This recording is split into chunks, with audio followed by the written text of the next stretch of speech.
Binareka Podcast. Hari ini gue ditemenin sama Mas Aldo dan ensiklopedia berjalannya Binareka, Pak Mufid. Jadi kita mau ngapain hari ini? Ya straight to the point aja gue. Apa kabar Mas Aldo? Alhamdulillah baik, sehat Om. Alhamdulillah sehat. Pak Mufid apa kabar? Pasti sehat. Lama tak jumpa nih Pak Mufid kita. Iya. Pemirsa udah nungguin nih Pak Mufid kapan muncul Pak Mufid. Jadi hari ini gue mau ngebahas apa ya Dok? Jadi gini, Aldo tuh ada beberapa pertanyaan yang ditanyain ke Pak Mufid. Jadi apa nih Dok? Apa yang mau pengen tahu dari Pak Mufid? Oke, Pak ini lagi ada yang hangat soal kopi? Bukan. Oh bukan. Soal launchingnya iPhone 13.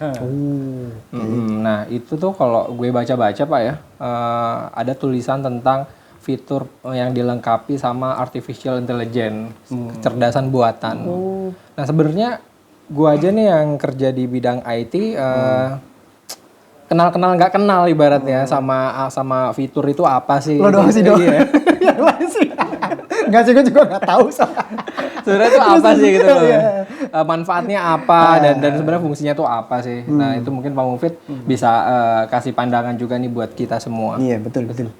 Artificial intelligence ya, kayak gitu. Iya. Artificial intelligence ya. Sebenarnya istilahnya artificial intelligence itu kalau diterjemahkan ke bahasa Indonesia itu kecerdasan buatan, kecerdasan lah kalau ngomongin kecerdasan tapi buatan. Nah itu yang agak menariknya di situ. Kita bilang peralatan komputer lah itu ya. Sebenarnya kan dia sudah mulai bisa, kalau boleh dibilang itu berevolusi lah, berkembang terus. Dulu dia cuma bisa ngomongin hitung-hitungan. Awalnya kan begitu ya, komputer diciptakan untuk bisa hitung-hitungan. Hitung-hitungan itu sebuah kecerdasan dong ya. Iya, 1 tambah 1, 2 tambah 2, 4. Nah itu kan bermula dari kalkulator. Itu sebenarnya udah mulai dari kecerdasan tapi tingkat dasar lah. Komputer tingkat dasar tuh, tapi kita udah harus SD itu baru belajar 1 tambah 1, 2 ya. Iya benar. Nah, itu. Nah, iya, benar. Kecerdasan buatan kenapa disebut buatan? Karena dia berusaha untuk dibuat untuk bisa menyamai kecerdasan manusia.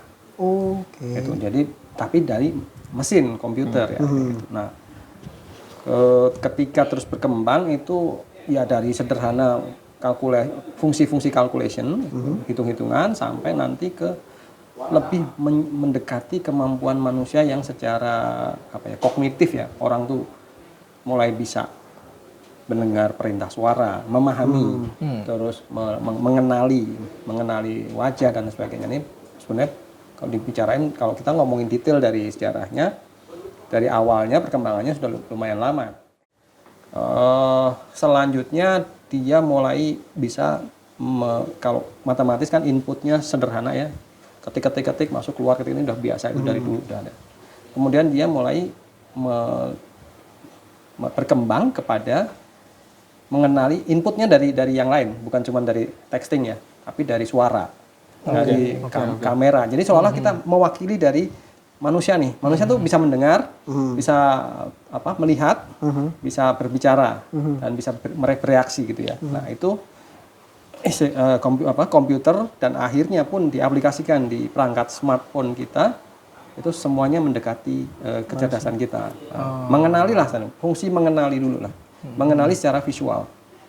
Nah itu ada AI vision istilahnya, artificial intelligence vision, melihat. Nah ini dia mengadopsi kecerdasan manusia dalam hal melihat gitu. Kalau kita di pasar gitu atau di ruang umum, kalau ini kan aku udah kenal Aldo, atau mukanya udah kerekam di kepala. Kayak ini juga udah, tapi begitu ada tamu nih, gua nggak kenal nih siapa namanya. Nah itu dia belum ini orang asing. Cuman gitu. Tapi kalau yang udah kenal, gua udah kenal Aldo. Terus di database gua tentang Aldo itu apa sih? Ini istilahnya banyak lah kalau yang karyawan-karyawan Binareka yang punya statement kayak gini, gue dengerin kan, tentang Aldo itu gini-gini, ini ngerekam di database gue tuh. Nah itu kecerdasan itu sudah bisa diterapkan di komputer. Jadi misalnya dia sudah mulai kenal, tapi tetap harus diajarin dulu. Karena harus ada database yang data yang diisi berarti ya. Ya sebenarnya itu. Nah itu kecerdasan itu. Fungsi yang lain banyak sekali sih sebenarnya, cuman yang paling sering dipakai ya kerjasama itu di AI Vision tadi itu. AI Vision mengenali wajah kita untuk jadi buka passwordnya. Oh iya. Itu ya. Tapi dicek wajah orang lain nggak mau. bisa. Nah, tes lah gitu. Kalau habis dipukulin nggak bisa buka handphone itu. Artinya sebenarnya udah banyak AI yang kita pakai Pak ya. Betul. Tanpa Kayak sadar gitu. yang dari suara tadi kan yang kayak oke Google gitu kan. Oh iya Ya, benar. ya. Iya. Ya Google. Nah itu mengenali apa ya kata-kata suara itu pun juga nggak sesederhana itu loh. Kita ngomong nih, halo Google, oke Google itu passwordnya di apa kayak keyword yang dia akan standar diterima. Terus kemudian coba cari tempat ngopi di sini. Dia akan menerjemahkan dulu. Nih coba cari kopi. Bahasa apa nih? Terus pakai bahasa yang lain lagi. Bahasa apa nih? Maksudnya apa nih? Kenal bahasa. Terus juga apa? Kosakatanya. Terus ya itu tadi speech recognition-nya itu tidak cuma sekedar dengar suara. Kalau cuma nada ya, do re mi fa sol dia bisa ngikut karena frekuensi. Iya, karena frekuensi. Tapi kalau tadi sudah ke kata itu bahasa apa, maksudnya apa. Kemudian dirangkai menjadi kalimat. Nah, itu kalimat itu maksudnya kalimat pertanyaan kah atau kalimat pernyataan kah? Nah, itu juga. Iya. Wah, itu kompleks lah istilahnya. Iya, dia bisa bedain pertanyaan sama pernyataan Iya, Google tuh. Betul. Kita aja kadang-kadang nggak paham. Nggak, Bapak nanya apa gitu ya? Kadang-kadang kayak gitu kan. Google nggak lo. Oke. Ya itu jadi kayak gitu.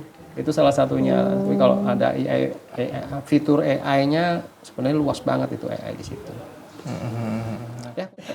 Nah, kalau itu kan sebenarnya dalam kehidupan sehari-hari Pak ya. Yang tadi kayak handphone sesuatu yang memang sifatnya kalau menurut saya tuh consumer gitu loh. Tapi kalau untuk di dunia pekerjaan, apa sih AI yang udah terimplementasikan? Banyak sebenarnya ya. Kalau ngomongin sekarang kita ngomongin apa ya di dunia apa nih? Contohnya yang biar gampang kita ngobrol. Misalkan di dunia kemiliteran kali Pak ya, itu biasa banyak AI di situ. Itu terlalu pertama ya pasti tuh fungsi identifikasi, ya kan? Fungsi identifikasi itu kan kayak mengenali apa nih wajah orang, terus terkait sama buronan segala macam kayak gitu kan ya terus termasuk. Tapi di luar itu fungsi identifikasinya. Kemudian kayak apa namanya tracking lah ya, tracking orang nih. Misalnya kita mau ngikutin orang, ini dari masuk orang itu kan diidentifikasi dulu. Oke, targetnya sudah ke lock nih. Terus kemudian dia bergerak ke arah mana itu diikutin gitu ya. Misalnya pengintai lah ya. Nah, pengintai itu kan kalau orang zaman dulu paparazi lah orang ya. Dia gitu diikutin dia masuk ke pintu itu nanti keluar kemana gitu kan. Nah, itu kalau sekarang bisa dengan CCTV kamera yang dipasang di beberapa tempat Mengenali wajah. wajah Dia itu akan ngikutin wajah cek ini dari sini masuk sini. Kira-kira kamera yang satunya akan berkoordinasi akan ngecek lagi di sana. Keluar di sini nih ya. Dia nggak perlu ada orang lagi.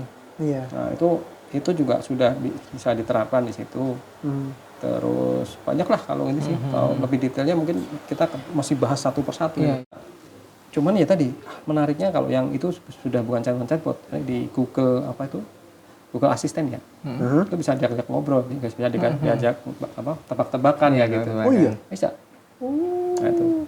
Kalau pernah ke Decathlon yang di mana? Tangsel Alam Sutra. Alam Sutra. Itu kan ada tuh Pak yang kasirnya yang kita cuma naruh bruk nanti tutut dihitung cereng. Itu termasuk AI bukan Pak? Atau sensor? Atau malah sensor doang? gitu, Pak? Atau hanya sensor dia cuma ngalahin sensor aja gitu? Sebenarnya gini kalau ngomongin sensor ataupun AI, semua AI itu butuh input. Input itu pasti sensor. Sensornya entah penglihatan, entah baca barcode, entah baca RFID. Nah, itu sensornya. Alat untuk memasukkan data ke perangkatnya. Selanjutnya diolah oleh perangkat tersebut, itu komputernya pakai kecerdasan buatan atau cuma pakai logika standar saja. Fisika kode ini masuknya ke sini, kode ini cuma logika dasar ya. Tapi kalau sudah pakai kecerdasan buatan, dia sudah menganalisa. Levelnya sudah sampai ke analisa, bukan cuma sekedar prosedur yang harus dijalani. Udah ada tahap analisa di belakangnya. Analisa betul, karena ada mikir, analisa, terus menyimpulkan. Jadi kalau cuma beli roti segala macam itu cuma prosedur standar lah ya. Karena bisa baca barcode. Tapi kalau misalkan diganti, jadi bukan baca barcode nih. Misalnya dia baca bendanya. Masukin roti, sebut aja sari roti. Ada warna birunya, ada putihnya segala macam. Jadi nggak perlu barcode lagi tuh. Itu bisa aja. Itu levelnya baru object identification. Baru object identification. Baru level di object identification. Oh, Misalnya belum sampai ke AI. kasih benda jebret di situ, dilihat sama si kamera, object identification. Oh, ini kayaknya lebih tepat ke sini, lebih tepat ke sini. Nah, itu lebih ke tepat ke object identification, belum terlalu pakai kecerdasan ya. Oke. Ini lompat-lompat jadinya nih kita ngomongin AI tapi antara AI-nya sendiri dengan sensor dengan masing-masing tuh berbeda. Sambung menambung, cuman memang ada level-levelnya gitu ya. Level cuman sensor, itu barcode tuh sensor, baca masuk input data. Terus kemudian setelah masuk ke data, ini ada kalau dikaitkan dengan sederhananya gini sih kalau ngomongin itu. Kebiasaan kita, nah kayak misalnya kalau kita belanja di toko online ya, kita kan punya akun. Ya, yang hijau, yang merah. Ya, akun itu menjadi identitas kita lah, identitas pembeli. Kemudian biasanya kita nyari barang apa, Oh iya. terus sudah beli apa, terus berapa sering kita itu kan kalau cuman fungsi transaksinya kan tadi kayak di kasir tadi ya, oh beli ini satu jumlahnya sekian, udah selesai, itu fungsi standar lah, fungsi basic. Tapi begitu kita sering, kita suka nyari barang-barang ini, kita sudah mulai dilihat, dianalisa sama si komputer di belakangnya. Oh, pantesan kayak misalnya saya gini lagi, sekarang nih lagi senang main Lego. Ya. Itu iklan Tokopedia Lego ya. itu kan dosa, Pak. Apalagi dan si iklan yang pinter yang munculnya setelah akhir bulan. Dia nggak pernah tuh keluar di tanggal 23. Iya betul, itu AI. termasuk karena dia nganalisa. Oh, pinter ya Dia, jualannya. ini biasanya belanja di tahun ini, jadi pas itu. Kita nggak sadar ya kita, nggak sadar. Kebiasaan kita direkam Semua, diperhatikan. Mungkin ini bahas mana-mana ya, kita bisa lebih bahas nanti per spesifik nih, misalnya tentang AI di di dunia handphone atau di smartphone, kemudian AI di dunia kepolisian. Nah, itu kita bisa bikin pembicaraan lebih spesifik ke satu segmen tersendiri. Berarti sebenarnya AI udah di everywhere, udah di mana-mana. I think Tanpa kita sadar. Ya. Dan intinya untuk mempermudah hidup atau mempermudah tugas dari manusia itu sih Pak ya. Ya, ini menariknya. Itu bisa menjadi yang membantu kita, bisa jadi juga mengancam ancaman kita itu. Nah, itu tadi. Oke. Ya. Mas Aldo ini kan staffnya kan salah satunya pabrik mobil. Nah, pabrik mobil, let's say lah after sale service ya. Ini bengkel banyak nih kan. Kan tiap bengkel punya kebutuhan spare part yang beda-beda. Betul. Selama ini kan hanya based on paper tuh. Bengkel ini tiap bulan habis partnya ABCD. Bengkel ini EFG segala macam. Kalau itu sudah datanya secara digital, input digital terus diolah sama AI, terus dimasukin ke pabrik part, dan pabrik partnya juga pakai AI, dia bisa otomatis dong. Oke, tiap bulan akhir bulan ngirim ke bengkel ini spare partnya sekian banyak, ke bengkelnya sekian banyak. Jadi si AI yang udah ngatur, udah bukan orang lagi. Itu lebih ke ERP ya Om ya. Ya, itu lebih baru ke level sistem. Oh, baru sampai level sistem, belum sampai ke nggak sampai AI. Nah, gue mau nanya sedikit Om. Ada software yang memang misalkan software antivirus. Kalau sekarang ini bukan cuman mendetek virus itu ada, tapi dia bahkan bisa melakukan tindakan gitu loh. Sampai virus itu dihilangkan atau serangan itu dilawan sama dia. Apa itu termasuk AI? Enggak juga. Jadi gini, ini dia sebuah peralatan, ibaratnya gini lah. Ada sebuah orang yang ditugaskan untuk jagain sesuatu. Tugasnya spesifik. Dan tugas spesifik itu, kalau ada orang yang datang berbaju hitam, pakai gini, jangan boleh masuk. Hancurin aja, bunuh aja dia. Gitu. Cuma spesifik itu. Jadi ketika antivirus itu didesain untuk mengidentifikasi adanya 5 virus, dia hanya akan mengidentifikasi ini aja. 5. Yang lain tidak dianggap virus. Sehingga ketika ada virus baru tidak dianggap virus. Nah, itu baru selevel kayak gitu. Jadi selevel apa ya? Ya nanti kalau makanya antivirus itu ada update-nya kalau nanti untuk nambahin library tadi tuh. Soalnya dia jangan sampai yang bukan virus dianggap virus. Jadi dia cuma dibatasi sama yang ada di library-nya dia. Lagi-lagi AI juga hanya berkutat pada sesuai input apa yang diberikan. Yang menarik itu ada machine learning. Sebenarnya di komponen AI itu ada tadi machine learning. Machine learning itu ya gini ya, kalau saya lebih suka sih kayak kemampuan ini, karena memang AI ini kan dikembangkan berdasarkan melihat kemampuan basic kemampuan dasarnya manusia berkembang, bertumbuh dan belajar kayak gitu. Karena setiap saat dia punya waktu belajar, mendapatkan informasi baru, mendapatkan keterampilan baru. Nah itu machine learning ibaratnya tuh dia juga diberi kemampuan atau dikembangkan kemampuan artificial intelligence untuk belajar. Jadi kalau AI bisa belajar, berarti dia bisa jadi lebih baik dari manusia dong. Betul. Karena kemampuan belajarnya lebih tinggi dari kita kan. Dia nggak bisa lupa, nggak lapar, nggak haus, nggak tidur, bisa terus tuh. Kita perlu tidur, dia mah lanjut belajar. Berarti akan ada saatnya di mana kecerdasan manusia, kecerdasan buatan yang dibuat oleh manusia mengalahkan manusia itu sendiri. Wih, ya Keren ya? Keren. itu yang tadi disebut ancaman. Ancamannya adalah itu ketika generasi berikutnya masih baru lahir, dia peralatan-peralatan yang ada di sini sudah lebih canggih dari dia kan dia baru lahir belum banyak tahu tentang itu. Nah, ya itu makanya ancamannya di situ. Nanti banyak beberapa pekerjaan yang akhirnya digantikan oleh mesin AI, robot yang ada AI-nya kayak gitu. Wah, Sopir kerjaan sopir itu sekarang mungkin di Indonesia masih banyak banget. Sopir pribadi dan lain sebagainya. Tapi kalau kita udah mulai lihat ada apa namanya self driving car itu, aduh keren banget itu. Berarti akan ada banyak pekerjaan yang mulai digantikan oleh AI. Betul. Nah, itulah makanya kita ancamannya di situ. Yang kedua, kita harus pinter-pinternya mencari posisi di mana kita keahlian apa yang mesti kita kembangkan ketika kita tidak bisa digantikan oleh AI tersebut. Gitu. Iya benar. Saya pernah baca salah satu artikel berita dari luar negeri bilang tahun 2025 itu akan ada beberapa pekerjaan yang besar kemungkinan digantikan oleh AI. Itu lumayan loh. Dan pekerjaannya menurut gua ini cukup banyak di Indonesia. Apa aja pekerjaannya? Nanti di series AI berikutnya di next episode.